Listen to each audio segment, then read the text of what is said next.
저는 올해 52살 평범한 가정주부입니다. 남편과 함께 작은 카페를 운영하며 살아왔고, 딸 하나가 제 인생의 전부였죠. 수연이는 26살에 결혼했습니다. 사위 민호는 고등학교 체육교사로 첫인상부터 참 괜찮은 청년이었어요. 키 180의 건장한 체격, 그리고 항상 밝은 미소를 띠고 있었죠. 무엇보다 수연이를 바라보는 눈빛이 진실해 보였거든요. 연애 3년 그동안 민호는 정말 괜찮은 사람처럼 보였어요. 수연이 아플 때마다 병원에 데려다주고 기념일마다 깜짝 선물을 준비하고 저희 집에 올 때마다 예의 바르게 인사를 하더라고요. 어머니라고 부르는 목소리도 참 정겨웠고 수연이한테는 세상에서 가장 소중한 사람처럼 대해줬어요. 수연아, 민호 정말 좋은 사람 같다. 그죠? 엄마도 마음에 들어 하시니까 다행이야. 결혼식 날이 생각납니다. 수연이가 하얀 웨딩드레스를 입고서 얼마나 행복해했는지. 그날은 정말 완벽했어요. 날씨도 맑았고 하객들도 많이 와서 축복해줬고 민호의 동료 선생님들도 참석해서 분위기가 화기애애했죠. 피로 연장에서 민호가 수연이를 바라보는 눈빛을 지금도 기억해요. 정말 사랑하는 사람을 보는 눈빛이었거든요. 신혼집도 깔끔하게 꾸며줬어요. 이룸 작은 아파트였지만 두 사람에겐 충분했죠. 수연이가 인테리어 하는 걸 도와주면서 새로운 가정을 꾸려나가는 모습을 보니 제 마음도 뿌듯했어요. 그때만 해도 모든 게 완벽해 보였습니다. 하지만 결혼이라는 게 참 묘한 거더라고요. 겉으로 보기엔 행복한 신혼부부 같았지만 석 달쯤 지나자 수연이 표정에서 뭔가 달라진 게 느껴졌어요. 처음엔 사소한 변화였어요. 예전처럼 밝게 웃지 않았고 전화할 때마다 목소리에 힘이 없었죠. 카페에 놀러와도 멍하니 앉아있는 시간이 많아졌고 민호 얘기를 할 때도 예전만큼 신이 나지 않았어요. 수연아, 요즘 좀 피곤해 보이네. 아, 그래? 별일 아니야, 엄마. 하지만 엄마 눈엔 다 보이는 법이죠. 수연이 얼굴에 그늘이 드리워져 있었어요. 뭔가 말하고 싶어 하면서도 입을 다물고 있는 게 느껴졌고요. 어느 일요일 오후였습니다. 수연이가 혼자 집에 왔어요. 평소라면 민호와 함께 오는데 그날은 혼자였죠. 민호는 학교 업무가 있다고 해서. 주말에 학교 업무라니. 이상했지만 따로 묻지는 않았어요. 하지만 딸의 얼굴을 보는 순간 알았습니다. 뭔가 잘못되었다는 걸. 수연이 눈가에는 다크서클이 짙게 깔려 있었고 평소보다 훨씬 말라 보였어요. 결혼 전 54kg였던 몸무게가 50kg도 안 되어 보였거든요. 수연아, 밥은 제대로 먹고 있니? 응, 먹고 있어. 근데 왜 이렇게 말랐어? 그냥 요즘 입맛이 없어서. 입맛이 없다고요? 평생 먹는 걸 그렇게 좋아하던 수연이가. 뭔가 이상했어요. 그날 저녁 수연이는 집에서 밤을 보냈어요. 민호에게 전화를 했는데 받지 않았다고 하더라고요. 왜 전화를 안 받을까? 바쁜가 보지. 내일 연락 올 거야. 하지만 마음이 편치 않았어요. 신혼부부가 하루 종일 연락이 안 된다는 게 이상했거든요. 그날 밤 수연이와 함께 영화를 보면서 대화를 나눴어요. 하지만 수연이는 계속 핸드폰을 확인했고 집중하지 못하는 모습이었죠. 수연아, 무슨 일 있니? 엄마, 나 괜찮아. 하지만 괜찮지 않았어요. 딸이 거짓말하는 건 엄마가 다 알 수 있거든요. 수연이는 그날 새벽까지 뒤척이다가 결국 눈물을 터뜨렸습니다. 엄마, 민호가 요즘 너무 달라졌어. 어떡해? 집에 늦게 들어오고 핸드폰도 숨기고.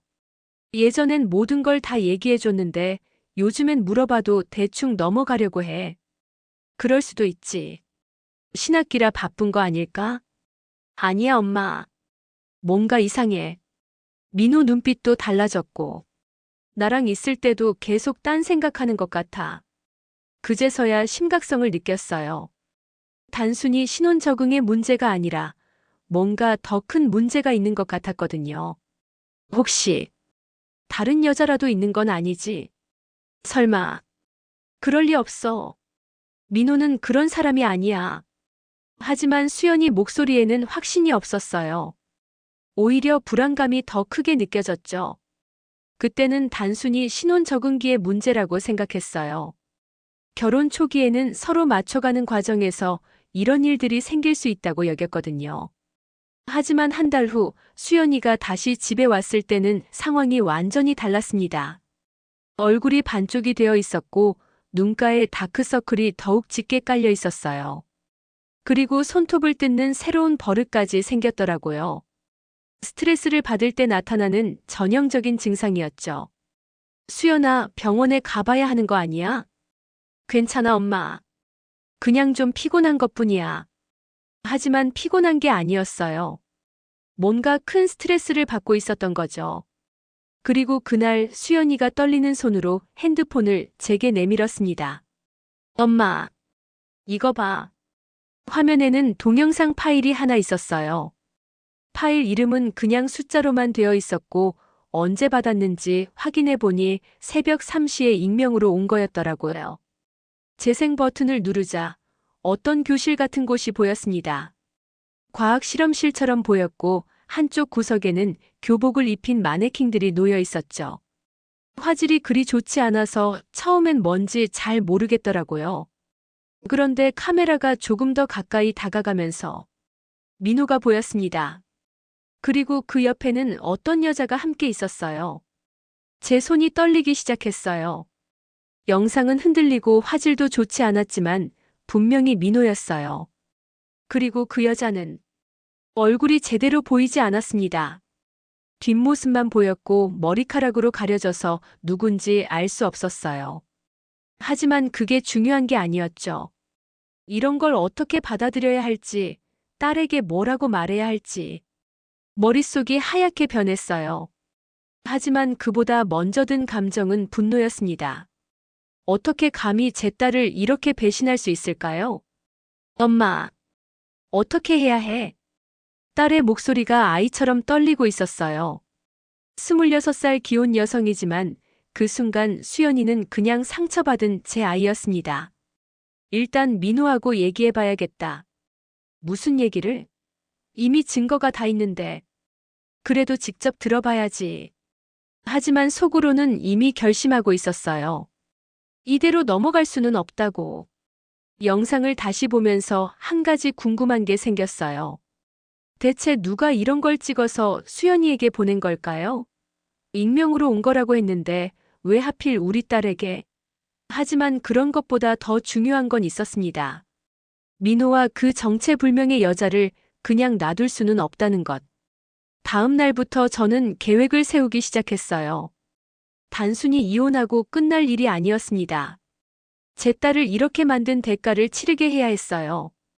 그날 밤 저는 잠을 이룰 수 없었습니다. 딸의 눈물진 얼굴이 계속 떠올랐고 그 영상 속 민호의 모습이 머릿속을 맴돌았어요. 새벽 5시까지 뒤척이다가 결국 일어나서 거실로 나왔죠. 카페 일도 손에 잡히지 않았어요. 남편에게는 딸이 몸이 안 좋다며 대충 둘러댔고 혼자 집에서 생각을 정리했습니다. 영상을 다시 보면서 한 가지 궁금한 게 생겼어요. 대체 누가 이런 걸 찍어서 수연이에게 보낸 걸까요? 익명으로 온 거라고 했는데 왜 하필 우리 딸에게? 민호의 불륜을 알고 있는 사람이 양심상 보낸 건지 아니면 다른 이유가 있는 건지. 하지만 그런 것보다 더 중요한 건 있었습니다. 민호와 그 정체불명의 여자를 그냥 놔둘 수는 없다는 것. 다음 날 아침 저는 평소보다 일찍 일어나 생각을 정리했습니다. 딸과 사위에게 직접 해결하라고 맡겨둘 수도 있었지만 수연이의 상태를 보니 그럴 수가 없었어요. 딸은 이미 무너져 있었고 민호는 글쎄요, 그런 짓을 하는 사람을 믿을 수 있겠어요? 그래서 제가 직접 나서기로 했습니다. 우선 민호가 근무하는 학교부터 알아봤어요. 시내에 있는 고등학교였죠. 인터넷으로 검색해보니 규모가 꽤 큰 학교더라고요. 학생 수만 1,500명이 넘었어요. 오후에 수연이에게 전화했습니다. 수연아, 그 영상 언제 받았다고 했지? 어제 새벽 3시쯤. 익명으로 온 거야. 발신자 정보는 전혀 없고. 응. 그냥 번호도 안 뜨고. 혹시 복사본 같은 거 있니? USB나 다른 곳에 저장한 거? 왜? 엄마가 뭘 하려고? 딸의 목소리에 불안감이 묻어났어요. 하지만 저는 이미 마음을 정한 상태였습니다. 엄마를 믿어. 그냥 있을 순 없잖니. 엄마, 설마 직접 학교에 가려고 하는 거야? 일단 민호부터 만나볼게. 그날 저녁 민호가 집에 왔을 때 저도 함께 있었습니다. 평소라면 반갑게 어머니라고 인사했을 텐데 그날은 달랐어요. 제 표정이 평소와 다르다는 걸 눈치챈 건지 민호도 어색해 하더라고요. 어머니, 안녕하세요. 응, 민호야. 들어와서 앉아. 저는 바로 본론으로 들어갔습니다. 더 이상 시간을 끌 이유가 없었거든요. 민호야, 수연이한테 할 말 없니? 네. 무슨 말씀이신지. 민호의 목소리가 약간 떨리는 게 느껴졌어요. 뭔가 눈치챈 것 같았죠. 그만해, 민호야. 엄마가 다 하셔. 수연이가 핸드폰을 꺼내 영상을 보여주자 민호의 얼굴이 하얗게 변했어요. 입술이 파르르 떨리고 식은땀까지 흘리더라고요. 나도 모르게라니. 참 편리한 변명이더라고요. 나도 모르게? 그럼 저절로 그 여자랑 그런 일이 벌어진 거야? 어머니, 제가 잘못했습니다. 정말 죄송해요. 그제서야 잘못을 인정하더라고요. 하지만 너무 늦었어요. 그날 밤 늦게 수연이와 둘이 남았을 때 딸이 말했어요. 엄마, 이혼해야 할까? 그건 내가 정할 일이야. 하지만 그 전에 해야 할 일이 있어. 뭔데? 저는 딸에게 제 전체 계획을 말하지 않았어요. 너무 충격적일 수도 있었거든요. 하지만 한 가지는 확실했습니다. 민호와 그 여자가 이런 식으로 끝나게 놔둘 수는 없다는 것. 그날 밤 수연이에게서 전화가 왔습니다. 엄마, 민호가 또 늦는데. 또? 응. 요즘 매일 이래. 학교 일이 많다고 하는데. 무슨 일인데? 운동부 지도한다고. 근데 주말에도 나가고 밤늦게 들어오고. 그 순간 확신했어요. 민호는 전혀 반성하지 않고 있었습니다. 오히려 더 대담해진 것 같았어요. 영상이 발각됐는데도 계속 만나고 있다는 뜻이잖아요. 다음 날 아침 저는 일찍 일어나서 컴퓨터 앞에 앉았습니다. 요즘 세상엔 인터넷이라는 게 있어서 웬만한 정보는 다 찾을 수 있더라고요. 그 학교 홈페이지에 들어가니 교직원 명단이 있었어요. 민호의 사진도 보였고요. 그리고 더 중요한 건 학교 연락처와 각종 시설 안내까지 자세히 나와 있었다는 거예요. 방송실이 본관 3층에 있고 교무실은 2층에 있고 심지어 평면도까지 나와 있었습니다. 학교 일과표도 확인했어요. 조회 시간이 8시 40분이고 1교시가 9시에 시작된다고 나와 있었죠. 그럼 8시 40분에 모든 학생들이 교실에 모여 있다는 뜻이에요. 그날 오후 저는 다시 한번 그 영상을 봤어요. 이번엔 더 자세히 화면 구석구석까지 살펴봤죠. 실험실 배경, 두 사람의 위치, 영상을 찍은 각도까지. 모든 걸 머릿속에 새겨둬야 했거든요. 영상을 보면서 한 가지 이상한 점을 발견했어요. 민호가 그 여자를 부르는 소리가 작게 들렸는데 뭔가 친밀한 말투였어요. 처음 만난 사이가 아니라 이미 오래된 관계처럼 보였죠. 그리고 영상 맨 마지막 부분에서 그 여자가 민호에게 뭔가 말하는 장면이 있었어요. 소리는 잘 안 들렸지만 입모양을 보니 애칭 같은 걸 부르는 것 같았어요. 그날 밤 저는 계획을 구체적으로 세웠어요. 단순히 영상을 공개하는 것으로는 부족했습니다. 타이밍과 방법, 그리고 그 이유까지. 모든 걸 완벽하게 계산해야 했어요. 우선 USB를 준비했어요. 영상 파일을 복사해서 넣었죠. 그리고 학교 방송실에 들어가는 방법을 생각했어요. 너무 의심스럽게 행동하면 안 되니까 자연스러운 핑계가 필요했죠. 새벽 3시까지 고민한 끝에 드디어 완벽한 계획이 떠올랐습니다. 그리고 그 순간 처음으로 후련한 기분이 들었어요. 내일부터는 본격적으로 움직일 때였습니다. 수연이는 여전히 집에서 나오지 않았고 민호는 매일 늦게 들어왔어요. 아마 그 여자와 만나고 있을 거라는 생각이 들었지만 오히려 고마웠습니다. 덕분에 제 계획을 실행할 시간이 충분했거든요. 며칠 동안 학교 주변을 몇 번 더 둘러봤어요. 정문, 후문, 주차장. 모든 걸 확인했죠. 그리고 등교 시간, 퇴근 시간도 파악했어요. 오전 7시 30분부터 선생님들이 출근하기 시작하고 학생들은 8시 20분경부터 들어온다는 걸 알았죠. 그리고 그날 밤 저는 잠들기 전에 딸에게 말했어요. 수연아, 엄마가 해결할게. 엄마, 무슨 뜻이야?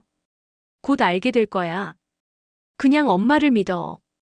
딸의 눈에는 여전히 불안감이 어려 있었지만 동시에 작은 희망도 보였어요. 저는 그 희망을 실망시키지 않을 작정이었습니다. 새벽 5시 저는 벌떡 일어나 옷을 갈아입었습니다. 검은색 재킷에 검은색 바지, 그리고 모자까지 준비했어요.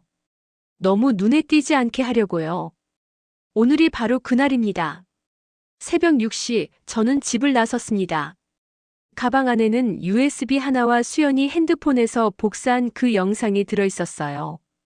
그리고 마음속에는 한 가지 다짐만 있었습니다. 오늘 모든 걸 끝내겠다고. 버스를 타고 가는 동안 심장이 빨리 뛰었어요. 긴장되기도 했지만 동시에 이상하게 후련했습니다. 드디어 제대로 된 복수를 할 수 있다는 생각에 말이에요. 고등학교에 도착했을 때는 아직 이른 시간이었어요. 하지만 벌써 몇몇 선생님들이 출근하고 있었죠. 저는 정문 옆 카페에서 아메리카노를 주문하고 기다렸습니다. 그리고 창문 너머로 학교 안을 지켜봤어요. 7시 50분쯤 되자 학생들이 하나둘씩 등교하기 시작했어요. 교복을 입은 아이들이 친구들과 웃으며 걸어가는 모습을 보니 한편으론 마음이 아팠어요. 저 순진한 아이들이 곧 충격적인 걸 보게 될 테니까요. 하지만 돌이킬 수는 없었습니다.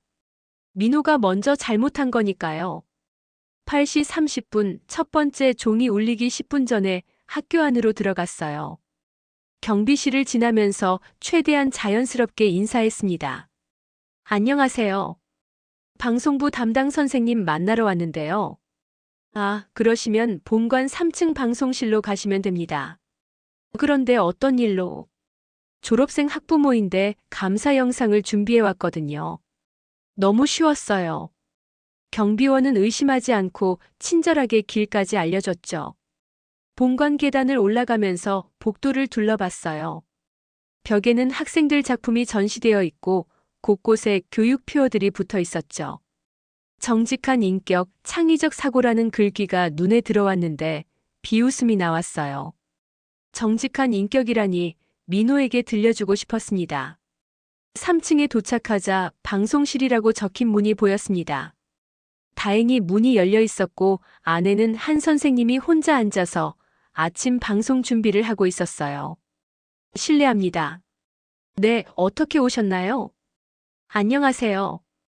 저희 딸이 작년에 이 학교를 졸업했는데요. 선생님들께 감사 인사를 드리고 싶어서 영상을 하나 준비했거든요. 완전히 거짓말이었지만 그 선생님은 의심하지 않았어요. 아, 그러시군요. 참 좋은 일이네요. 어떤 영상인가요? 그냥 간단한 감사 메시지예요. 혹시 잠깐만 틀어봐도 될까요? 선생님이 방송 장비를 만지작거리는 사이 저는 슬쩍 USB를 꺼냈습니다. 손이 약간 떨렸지만 최대한 자연스럽게 행동했어요. 네, 좋습니다. 그런데 미리 내용을 확인해 봐야 할 것 같은데요. 혹시 문제가 될 만한 내용은? 아, 당연히 확인하셔야죠. 그냥 짧은 인사말이에요. 그 선생님이 USB를 받아서 컴퓨터에 꽂는 순간 제 심장이 더 빨리 뛰었어요. 파일이 좀 큰데요? 몇 분짜리예요? 아, 3분 정도 됩니다. 거짓말이었어요. 실제로는 5분짜리였거든요. 그때 8시 40분을 알리는 종이 울렸어요. 학생들이 모두 교실에 들어간 시간이었죠. 완벽한 타이밍이었습니다. 혹시 지금 전체 방송으로 내보낼 수 있을까요?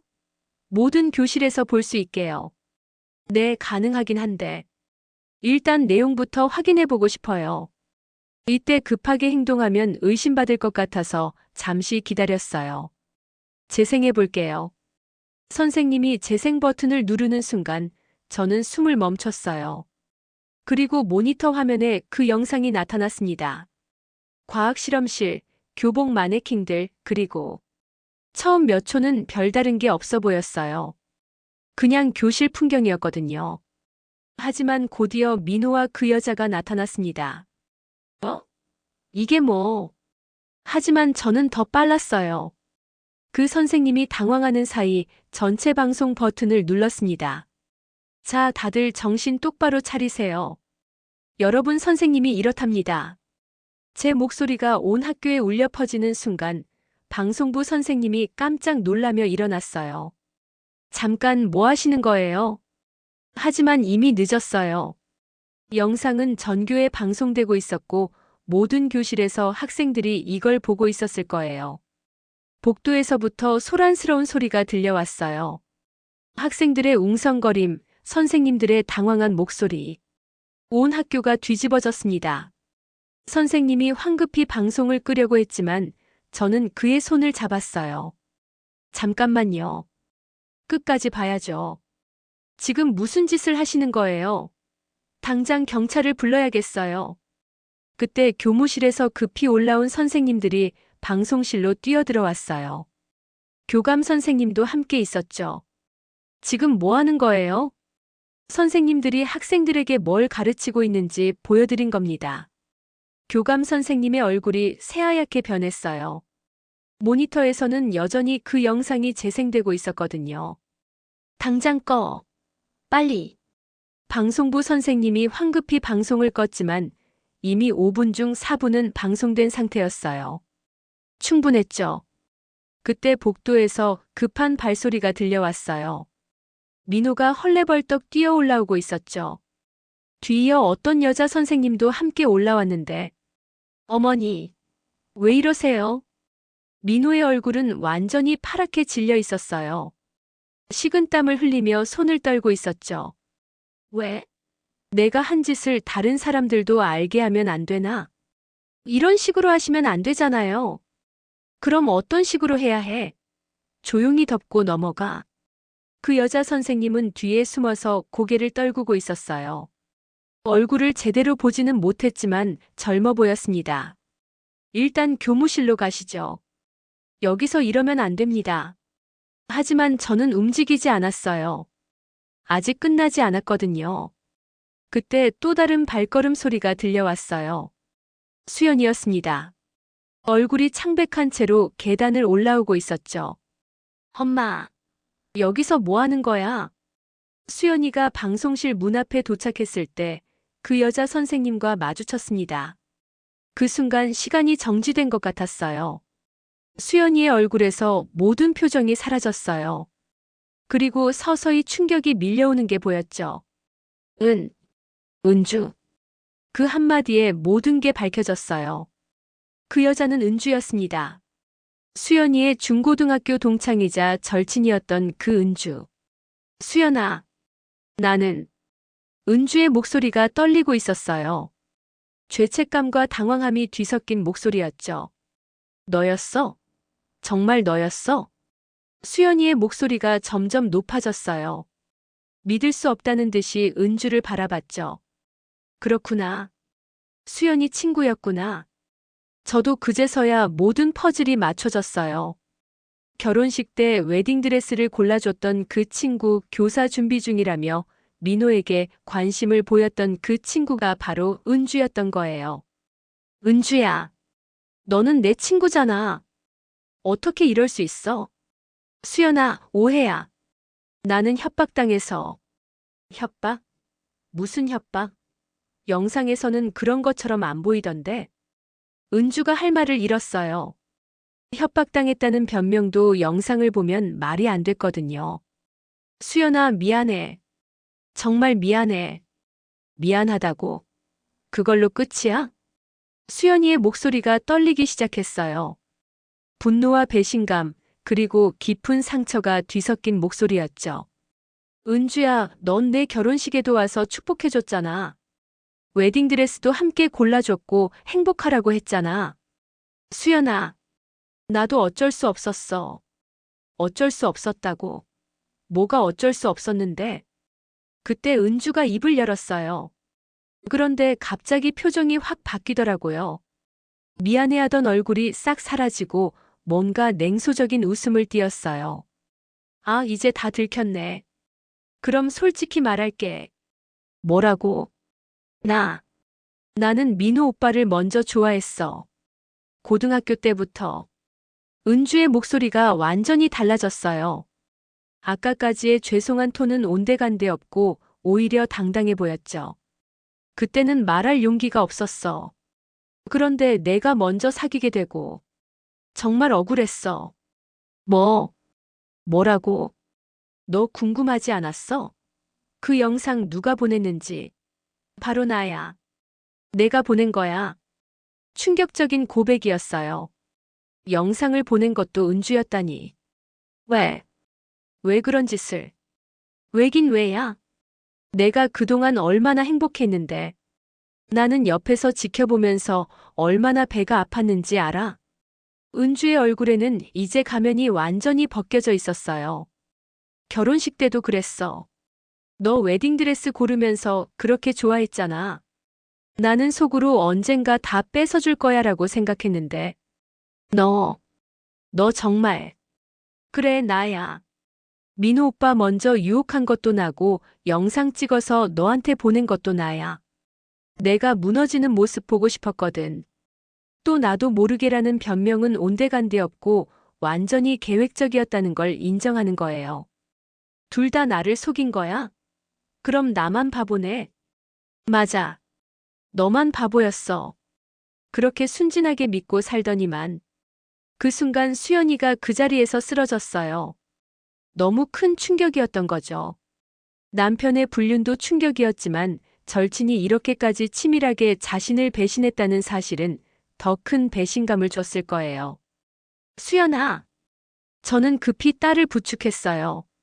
하지만 수연이는 의식을 잃은 상태였죠. 일단 보건실로 옮기고 경찰에 신고해야겠어요. 신고하세요. 저도 할 말이 많거든요. 그날 오후 경찰이 왔어요.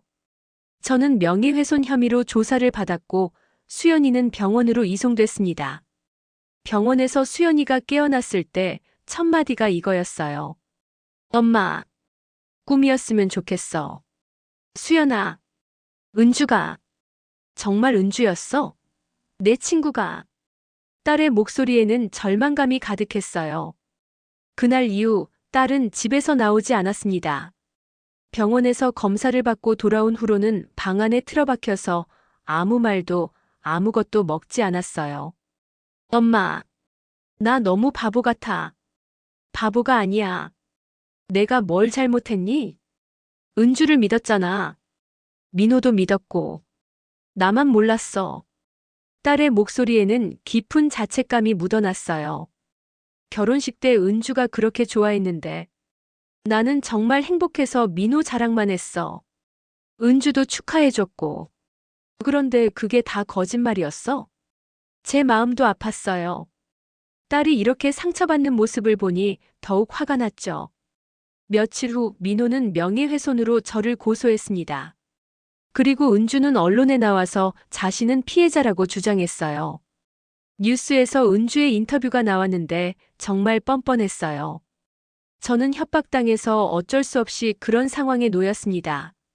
오히려 저야말로 피해자예요. 사생활이 이렇게 공개되어서 큰 피해를 입었습니다.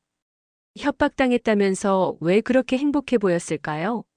영상을 본 사람이라면 누구나 알 수 있는 거짓말이었어요. 하지만 저는 이미 준비를 마친 상태였습니다. 은주의 거짓말을 폭로할 증거들을 모아뒀거든요. 법정 싸움이 시작됐어요. 민호와 은주는 저를 명예훼손으로 고소했고 저는 그들의 불륜으로 인한 정신적 피해를 주장했죠. 재판 준비를 하면서 저는 더 많은 증거들을 모았어요. 민호와 은주가 주고받은 문자 메시지들을 복원해냈거든요. 다행히 아는 사람 중에 컴퓨터 전문가가 있어서 도움을 받을 수 있었어요.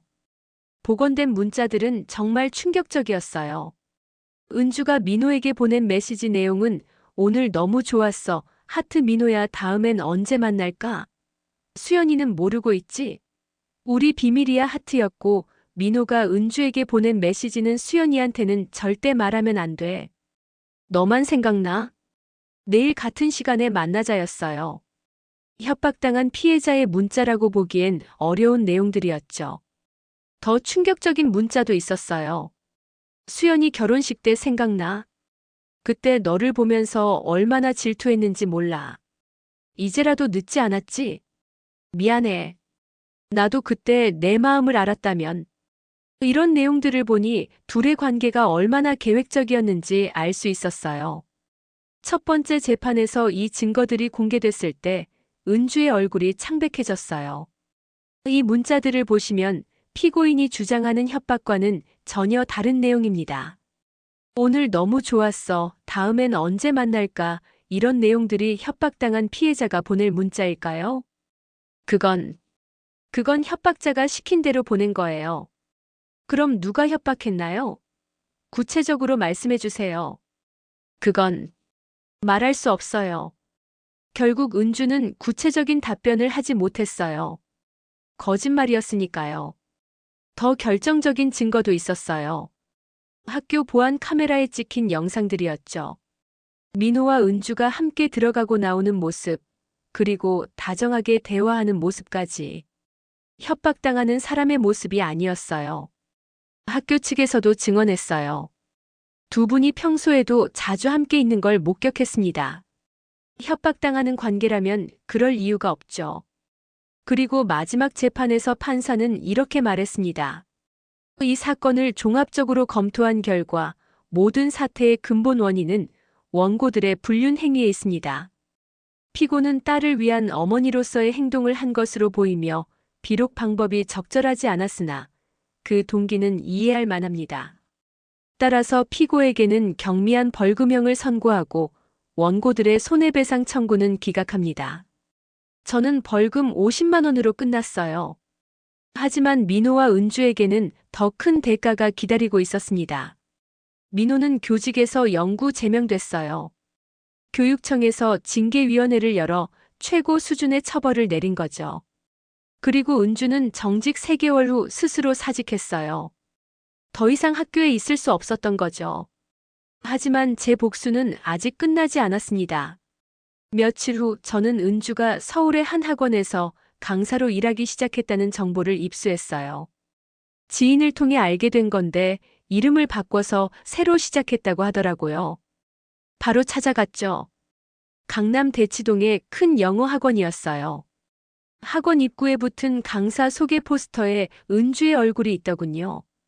포스터에는 여대 영어교육과 출신 5년 경력의 영어 전문가 이은주 선생님과 함께 영어 실력을 업그레이드 하세요.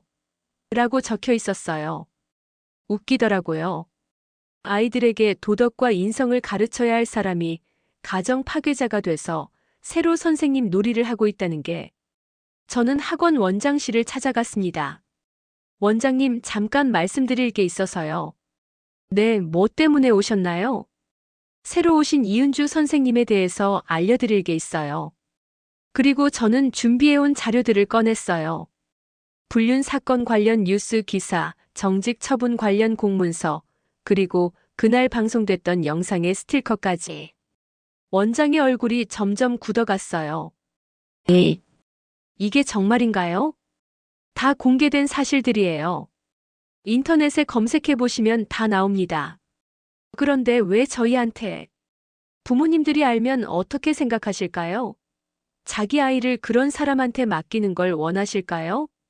일주일 후 은주의 이름은 학원 홈페이지에서 사라졌습니다. 하지만 그게 끝이 아니었습니다. 은주는 계속해서 다른 곳으로 옮겨 다녔어요. 분당의 한 학원, 그 다음엔 일산의 한 학원. 하지만 제가 나타날 때마다 결국 그만둘 수밖에 없었죠. 처음엔 화를 내기도 했어요. 왜 계속 저를 괴롭히세요? 제발 그만해 주세요. 괴롭힌다고? 난 그냥 사실을 알릴 뿐이야. 저도 먹고 살아야 한다고요. 내 딸은? 내 딸 생각은 안 해? 마지막에는 울면서 빌기도 했어요. 정말 미안해요. 제가 잘못했어요. 그런데 이제 그만. 내가 수연이한테 뭘 했는지 기억해. 결혼식 때 웨딩드레스도 골라주면서 축복한다며 웃으면서 뒤에서는 남편을 꼬셨잖아. 6개월 후 은주는 서울을 아예 떠났어요. 고향으로 내려갔다는 소식을 들었죠.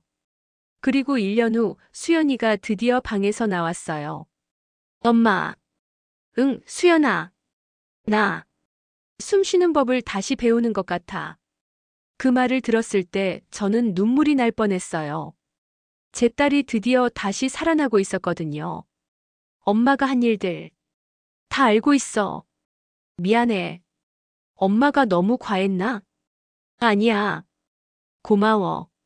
엄마가 아니었다면 나는 평생 그 배신감을 혼자 사겠을 거야. 그리고 그들은 아무 데가 없이 잘 살았겠지. 민호는 이혼 후 고향으로 내려가서 아버지 농사일을 돕고 있다고 들었어요.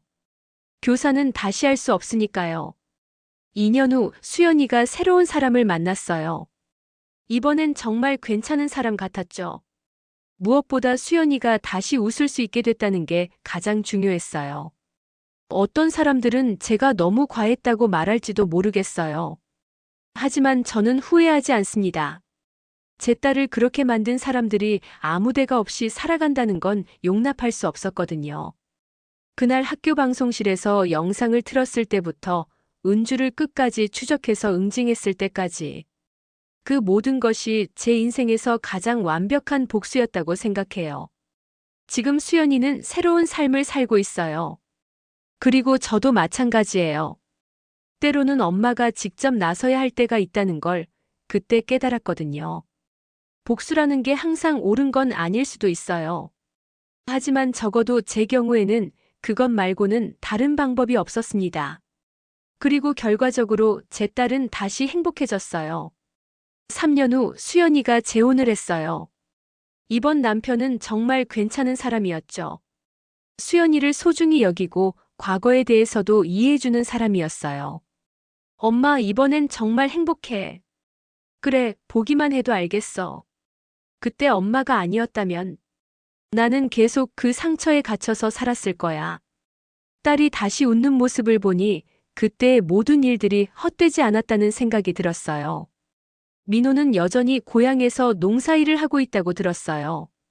한때는 그래도 교사라는 안정적인 직업이 있었는데 이제는 완전히 다른 삶을 살고 있죠. 자업자득이라고 생각해요. 은주는 소식이 완전히 끊겼어요. 아마 결혼했을 수도 있고 아니면 아예 다른 일을 하고 있을 수도 있겠죠. 하지만 중요한 건 더 이상 교육계에는 발을 들여놓을 수 없다는 거예요. 가끔 수연이가 말해요. 엄마, 은주 생각하면 여전히 화가 나. 그럴 수밖에 없지. 하지만 이제 내 인생에서 그 사람들은 과거일 뿐이야. 맞아. 이제는 앞만 보고 살고 싶어. 그게 제가 원했던 결과예요. 딸이 과거에 얽매이지 않고 새로운 행복을 찾을 수 있게 된 것. 지금 돌이켜보면 그 복수는 단순히 민호와 은주에게 벌을 주기 위한 것만은 아니었어요. 제 딸이 다시 일어설 수 있도록 도와주는 과정이기도 했죠. 만약 그때 아무것도 하지 않았다면 수연이는 평생 그 배신감과 상처를 안고 살았을 거예요. 그리고 민호와 은주는 아무렇지 않게 자신들의 삶을 이어갔겠죠. 하지만 저는 그럴 수 없었어요. 제 딸을 그렇게 만든 사람들이 아무 데가 없이 행복하게 사는 걸 보고만 있을 수는 없었거든요. 어떤 사람들은 제가 너무 잔혹했다고 말할 수도 있어요. 하지만 저는 단 한 번도 후회해 본 적이 없습니다. 오히려 더 일찍 행동했어야 했다고 생각하기도 해요. 그날 학교 방송실에서 영상을 틀었을 때의 그 쾌감, 은주가 계속해서 쫓겨다닐 때의 그 만족감. 복수라는 게 이렇게 달콤한 건지 그때 처음 알았어요. 하지만 가장 큰 보상은 따로 있었어요. 바로 수연이가 다시 웃을 수 있게 됐다는 것. 그리고 새로운 사랑을 찾을 수 있게 됐다는 것. 지금 수연이는 임신 중이에요. 새 남편과의 첫 아이죠. 병원에서 초음파 검사를 받을 때 저도 함께 갔는데 수연이가 그렇게 행복해하는 모습을 오랜만에 봤어요. 엄마, 이 아이는 정말 행복하게 키울 거야. 당연하지. 우리 수연이가 좋은 엄마가 될 거야. 그 순간 문득 생각했어요. 만약 제가 그때 복수하지 않았다면 지금 이 순간이 있을 수 있었을까? 아마 없었을 거예요. 수연이는 여전히 상처에 갇혀서 살고 있었을 테니까요. 그래서 저는 확신해요. 제가 한 일이 옳았다고. 때로는 정의를 위해 직접 행동해야 할 때가 있다는 걸 그때 깨달았거든요. 물론 모든 상황에서 복수가 답은 아닐 거예요. 하지만 제 경우에는 그것만이 유일한 해답이었습니다. 지금도 가끔 그때 일을 떠올려 봐요. 그리고 매번 같은 결론에 도달하죠. 다시 그런 일이 생긴다면 저는 똑같이 행동할 거라고. 왜냐하면 저는 엄마니까요. 제 딸을 지키는 것보다 중요한 일은 없거든요. 그게 전부입니다. 엄마로서 할 수 있는 일을 했고 그 결과에 만족해요. 이제는 수연이의 새로운 행복을 지켜보는 것만 남았죠. 그리고 언젠가 태어날 손주에게도 말해줄 거예요. 할머니가 어떻게 엄마를 지켜줬는지, 그리고 사랑하는 사람을 위해서라면 어떤 일도 할 수 있다는 걸. 그것이 바로 진짜 사랑이라고 생각하거든요. 오늘의 사연도 재미있으셨다면 구독과 좋아요 꾹 눌러주세요. 감자에게 들려주고 싶은 이야기가 있다면 보내주세요. 그럼 다음 사연에서 만나요.